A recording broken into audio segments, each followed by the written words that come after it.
system of particles and rotational motion.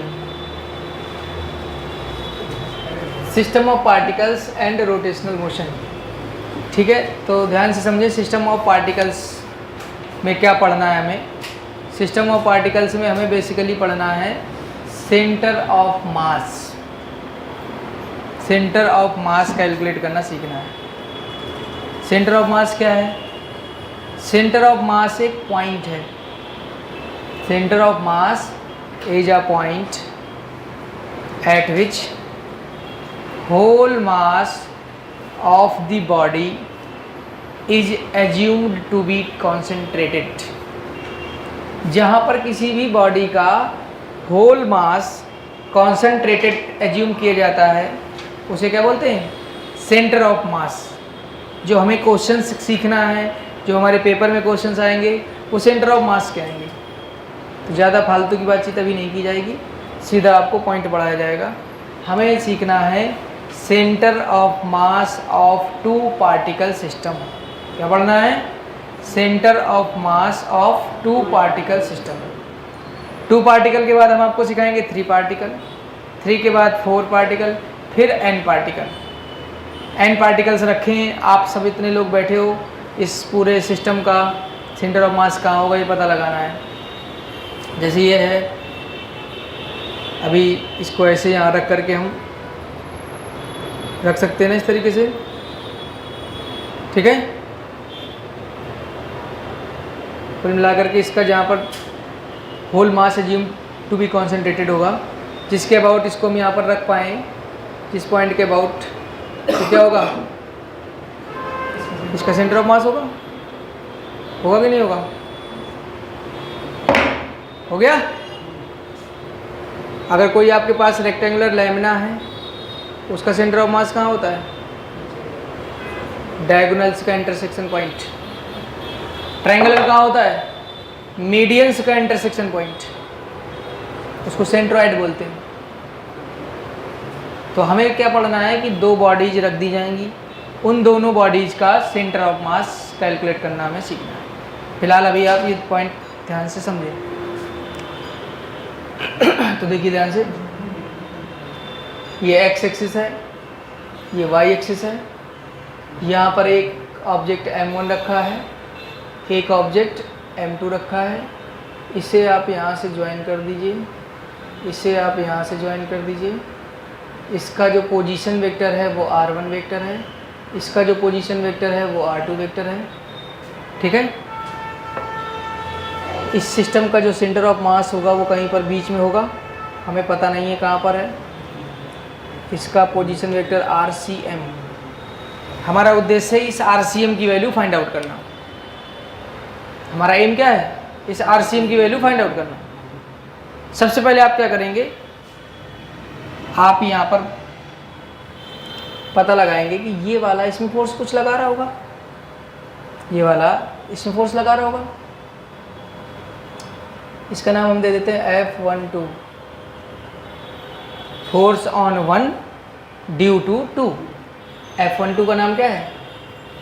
Force on one due to two. One वाला इसमें लगाएगा force, F21, force on two due to one, force on two due to one. और हम खुद से एक force इसमें लगा देते हैं F1 वेक्टर, एक फोर्स इसमें लगा देते हैं एक्सटर्नल F2 वेक्टर. हमने खुद से लगा दिया. खुद से लगाने का वजह क्या है? ये सिस्टम पूरा चलने लगेगा. ठीक है, एक्सटर्नल फोर्स लगाया गया. तो अब आप हमें बताएंगे कि जो M1 वाला जो मास है उसको टोटल फोर्स कितना एक्ट कर रहा है? F1 वेक्टर और प्लस F12 वेक्टर. तो F1 vector plus F12 vector is equal to dP1 vector upon dt. Equation number 1. आप लोगों को सिखाया गया है Newton second law. Total force acting on any body is equal to the rate of change of linear momentum with respect to time. तो अगर इसमें force ये लग रहा है तो ये फोर्स क्या करेगा, इसको चलाने का प्रयास करेगा। जब ये चलेगा तो क्या होगा, इसका मोमेंटम चेंज होगा। मोमेंटम चेंज होगा इसका मतलब क्या है, dp by dt। Momentum change होने का मतलब क्या है, dp बाई dt। कोई दिक्कत, ये पॉइंट क्लियर। अब आ जाइए यहाँ पर दूसरे वाले को क्या फोर्स लग रहा है, F2 vector plus F21 vector is equal to dp2 upon dt, equation number 2। अब खाली बैठे थे, टाइम पास हो नहीं रहा था, सोचा क्या किया जाए, कुछ तो करना ही पड़ेगा। हमने सोचा दोनों इक्वेशंस को ऐड कर दीजिए। क्या कर दीजिए, दोनों इक्वेशंस को ऐड कर दीजिए। दोनों इक्वेशंस को ऐड करते हैं तो क्या बनेगा, F1 vector plus F12 vector plus F2 vector plus F21 vector is equal to dp1 vector upon dt plus dp2 vector upon dt। हो जाएगा। अब आप लोगों को पता होगा न्यूटन का third law, every action there is an equal and opposite reaction. इसका मतलब क्या हुआ, F12 vector is equal to minus का F21 वेक्टर होगा कि नहीं होगा, होगा कि नहीं होगा। F12 vector is equal to minus का F21 वेक्टर। यहाँ पर आप रख दीजिए माइनस का F21 वेक्टर, तो आपका बन करके आ जाएगा F1 vector plus minus F21 vector plus F2 vector plus F21 vector is equal to, यहाँ पर आप d बाई dt का एक ऑपरेटर लिख दीजिए और ये बन जाएगा P1 vector plus P2 vector, भी आप इसे लिख सकते हैं। F21 वेक्टर से F21 वेक्टर कैंसिल हो जाएगा, क्या आ जाएगा यहाँ से, F1 vector plus F2 vector is equal to d by dt। P1 vector को हम लोग क्या लिख सकते हैं, P1 वेक्टर को हम लोग लिख सकते हैं m1 v1 vector plus m2 v2 vector. किसी को भी प्रॉब्लम। अब यहाँ से आ जाएगा F1 vector plus F2 vector is equal to, अब आपको क्या करना है, m1 को अलग लिखना है, dv1 ओवर dt को अलग लिखना है, plus m2 dv2 over dt को अलग लिखना है। कोई प्रॉब्लम। अब v1 वेक्टर को क्या लिख सकते हैं आप, v1 वेक्टर को आप लिख सकते हैं dr1 vector upon dt। v1 vector को क्या लिख सकते हैं, dr1 वेक्टर अपॉन dt। तो यहाँ से आपका आ जाएगा F1 vector plus F2 vector is equal to m1 d by dt dr1 vector upon dt plus m2 d by dt dr2 vector upon dt। कितना जाएगा यहाँ से, F1 vector plus F2 vector is equal to m1, इसे आप लिख सकते हैं d square r1 vector upon dt square. इसे भी आप इसी तरीके से लिख सकते हैं m2 d square over dt square r2। m1 को अब आप अंदर पहुंचा सकते हैं, तो ये बन करके आ जाएगा आपका F1 vector plus F2 vector is equal to d square over dt square m1 r1 vector plus d square over dt square m2 r2 vector. d square over dt square, d square over dt square, इसको अलग ले लीजिए, एक operator लगा दीजिए, तो आपका यहाँ से आ जाएगा F1 vector plus F2 vector is equal to d square over dt square m1 r1 vector plus m2 r2 vector. अब यहाँ पर थोड़ा सा दिमाग लगाने का टाइम आ चुका है। क्या दिमाग लगाने का टाइम आ चुका है, यहाँ पर ये पोजीशन वेक्टर है, यहाँ पर ये पोजीशन वेक्टर है। पोजीशन वेक्टर का 2 बार डिफरेंशिएशन किया गया है, तो पोजीशन वेक्टर का 2 बार डिफरेंशिएशन करने से क्या मिलता है, एक्सेलरेशन मिलता है। लेकिन यहाँ पर इन्होंने क्या लिख रखा है, फोर्स लिख रखा है, इससे काम सही बन नहीं पा रहा है। तो हमने दिमाग लगाया कि अगर आप इसको एक्सेलरेशन बनाना चाहते हैं तो अगर whole mass of the system से डिवाइड कर दी जाए तो कोई दिक्कत? Whole mass of the system से डिवाइड कर दीजिए, कोई प्रॉब्लम? इसी तरीके से इसे डिवाइड कर दीजिए m1 प्लस m2। अगर आप लेफ्ट साइड को डिवाइड करेंगे तो राइट साइड से भी डिवाइड करना पड़ेगा। तो अब आप बताइए कि जो ये लिखा है अंदर, इसका क्या हुआ है? 2 बार डिफरेंशिएशन हुआ है, और 2 बार डिफरेंशिएशन होने से क्या मिला है? एक्सेलरेशन मिला है। मतलब ये जो एक्सेलरेशन है वो सेंटर ऑफ मास का है। तो इसका मतलब जो अंदर ये लिखा है ये सेंटर ऑफ मास का पोजीशन वेक्टर होगा। सेंटर ऑफ मास के पोजीशन वेक्टर का डिफरेंशिएशन करने से क्या मिलेगा? Acceleration vector of the center of मास। मतलब यहाँ से पॉइंट क्या निकल के आया? यहाँ से पॉइंट निकल के आया RCM vector is equal to m1r1 vector plus m2r2 vector upon m1 plus m2। RCM vector is equal to m1r1 vector plus m2r2 vector plus m1 plus m2। ये तो हो गया position vector of the center of mass. अब आपको क्या करना है? अगर आप इस m1 का लोकेशन लेट कर लें x1, y1, z1, इसका लोकेशन लेट कर लें x2, y2, z2। हमने ऐसा लेट कर लिया कि जो हमारा मास m1 है उसका लोकेशन है x1, y1, z1, और जो मास m2 है उसका लोकेशन है x2, y2, z2। तो अगर आपसे कोई पूछता है कि आप बताओ r1 वेक्टर क्या होगा? r1 वेक्टर क्या होगा? x1 i cap plus y1 j cap plus z1 k cap. r2 vector क्या होगा? x2 i cap y2 j cap plus z2 k cap. होगा कि नहीं होगा? अब इन दोनों वैल्यूज को उठा करके यहाँ पर पुट कर दीजिए। और एक बात और याद कर लें कि जो सेंटर ऑफ मास है उसका लोकेशन हम मान लेते हैं XCM, YCM, ZCM। हमने सेंटर ऑफ मास का जो लोकेशन है उसका क्या नाम दे दिया? XCM, YCM, ZCM। तो अब इन दोनों वैल्यूज को उठाकर यहाँ पुट कर दो। तो यहाँ से आपका आ जाएगा RCM क्या आ जाएगा? XCM i cap plus YCM j cap plus ZCM k cap हो जाएगा।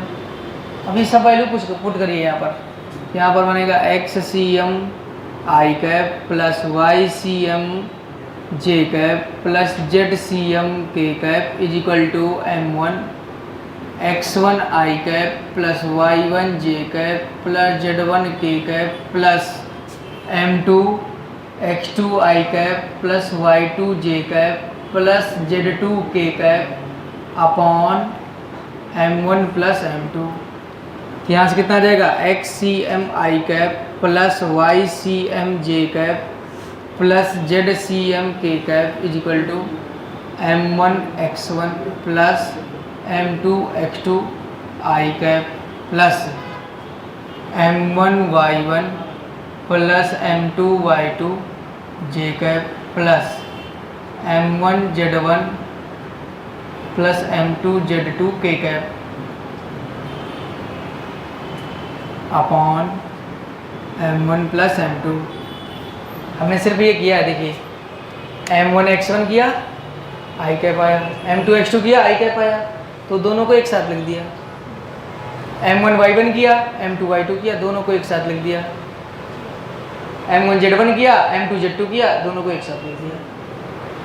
इस m1 प्लस m2 को अलग अलग कर दो तो कितना आ जाएगा? XCM i cap plus YCM j cap plus ZCM k cap is equal to m1 x1 plus m2 x2 upon m1 plus m2 into i cap plus m1 y1 plus m2 y2 j cap upon m1 plus m2 plus m1 z1 plus m2 z2 upon m1 plus m2 k cap.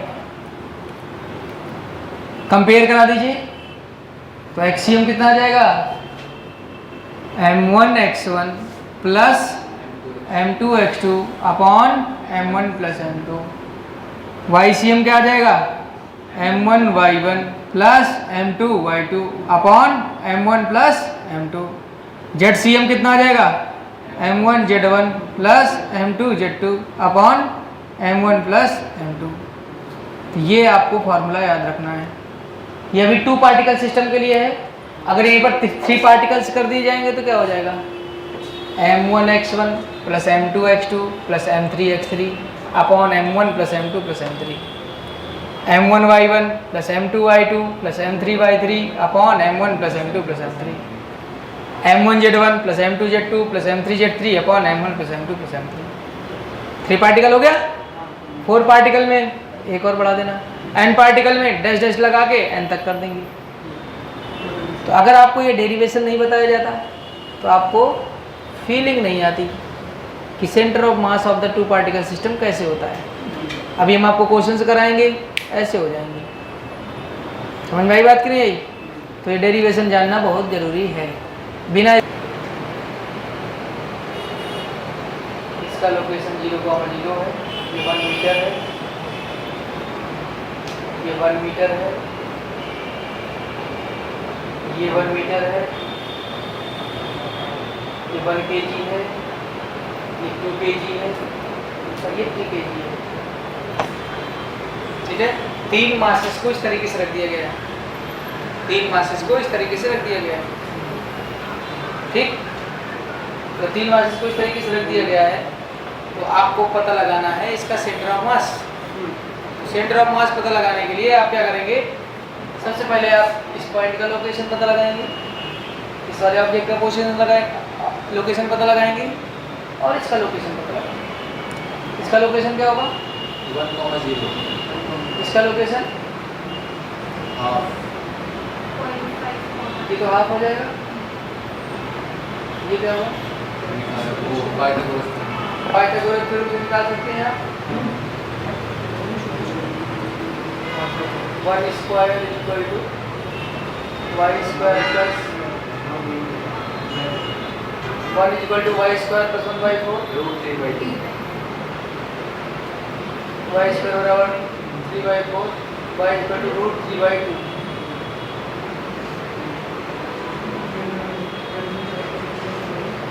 ठीक है, ये आपका हो गया m1, ये आपका हो गया m2, ये आपका हो गया m3।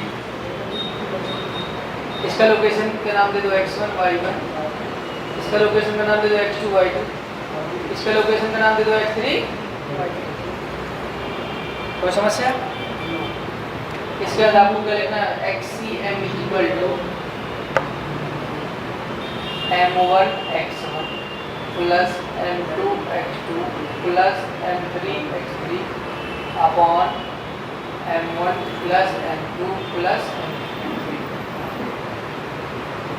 YCM equal to m1y1 plus m2y2 plus m3y2 upon m1 plus m2 plus m1 कितना है? 1। x1 कितना है? 0। m2 कितना है? 2। x2 कितना है? 1। m3 कितना है? 3। x3 कितना है? 1/2 upon m1 plus m2 plus. Similarly यहाँ पर रखते हैं। m1 कितना है? 1। y1 कितना है? 0। m2 कितना है? 2। y2 कितना है? 0। m3 कितना है? 3। y3 कितना है? 2/2 अपॉन 1 प्लस 2 प्लस 3। इसे सॉल्व कर दीजिए, ये टर्म 0 हो जाएगा। एलसीएम ले लीजिए, 2 to the 4 plus 3 7 अपॉन 2 और ये कितना है? 6 7/2। यहाँ से कितना आ जाएगा? ये 0 3√3 अपॉन 30। सेंटर ऑफ मास के कोऑर्डिनेट्स क्या होते हैं? एक्सियम कॉमा मतलब आ गया 7/12 कॉमा √3/4। कोई दिक्कत? ध्यान नहीं, ये 1 मीटर है, ये 1 मीटर है, ये 1 मीटर है, ये 1 मीटर है, ठीक है। ये एक्स एक्सिस है, वाई एक्सिस है, ये 3 kg का लैमिना है, एक 3 kg का एल शेप्ड लैमिना।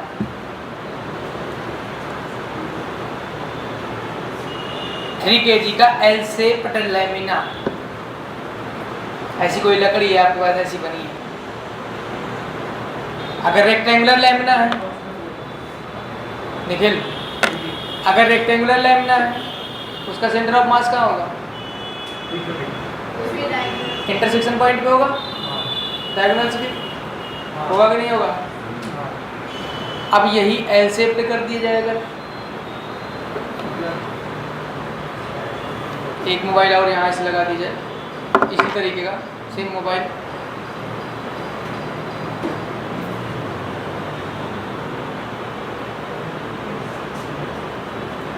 इस तरीके से रख दिया जाए, दिख रहा है एल शेप। अब इस एल शेप का आपको निकालना है सेंटर ऑफ मास। अब कहाँ होगा? तो फेल हो गया हमारा कॉन्सेप्ट, दिमाग लगाना पड़ेगा। इसमें हमने दिमाग क्या लगाया कि इन्होंने 3 kg का यूनिफॉर्म बोला है। यूनिफॉर्म बोला है, इसका मतलब कि इसको हमने इस तरीके से डॉट डॉट करके 3 इक्वल पार्ट्स में बना लिया। तो जो ये वाला पार्ट होगा ये 1 kg का होगा, ये वाला पार्ट अलग 1 kg का होगा, ये वाला पार्ट अलग 1 kg का होगा। होगा कि नहीं होगा? क्योंकि यूनिफॉर्म मास डिस्ट्रीब्यूशन है। तो सबसे पहले आप पता लगाएंगे इस वाले का सेंटर ऑफ मास कहाँ होगा। कहाँ होगा इसका सेंटर ऑफ मास? डायगोनल्स के इंटरसेक्शन पॉइंट पे होगा। अब उस डायगोनल के कोऑर्डिनेट्स पता लगाओ। कोऑर्डिनेट्स कैसे पता लगाएंगे? ये 1 है तो ये क्या हो जाएगा? 1/2। ये पूरा 1 है, ये कितना हो जाएगा? 1/2। मतलब इसके कोऑर्डिनेट्स क्या हो जाएंगे? 1/2, 1/2। अब आ जाइए यहाँ पर, इसका भी इंटरसेक्शन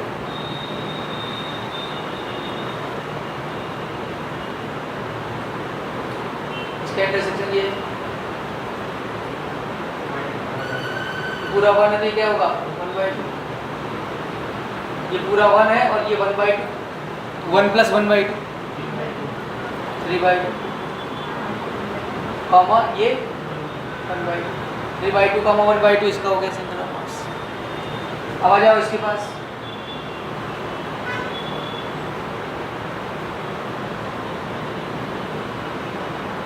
ये 1/2 है और ये पूरा कितना हो जाएगा? 3/2। ये 1 और ये 1/2 कितना हो जाएगा? 1/2 कॉमा। हमने तीनों पार्ट्स का सेंटर ऑफ मास अलग अलग पता लगा लिया। तीनों पार्ट्स का मास हमने पता लगा लिया 1 kg। मतलब यहाँ पर m1 की वैल्यू हो गई 1 kg, ठीक। और x1, y1 की वैल्यू क्या हो गई? ये x1 है, ये क्या हो गई? 1/2, 1। अब आ जाओ इसके पास m2 भी 1 kg, इसका नाम दे दो x2, y2। कोई जरूरी नहीं कि इसी का नाम x2, y2 देना है, आप इसका भी नाम दे सकते हो x2, y2। तो x2, y2 कितना हो जाएगा? 3/2, m3 क्या हो जाएगा? 1 kg। कितना हो जाएगा? x3, कितना हो जाएगा? 1/2, तीनों वैल्यू पता चल गई। बस फार्मूले में पुट कर दो, आंसर आ जाएगा। फार्मूला क्या लगेगा? xem = m1x1 + m2x2 + m3x3 upon m1 + m2 + m3। कोई दिक्कत? कोई समस्या? m1 कितना हो गया? 1, x1 कितना है? 1/2, m2 1, x2 3/2, m3 1, x3 1/2 upon 1 + 1 + 1 + 1, 1 + 1 + 1। कितना आएगा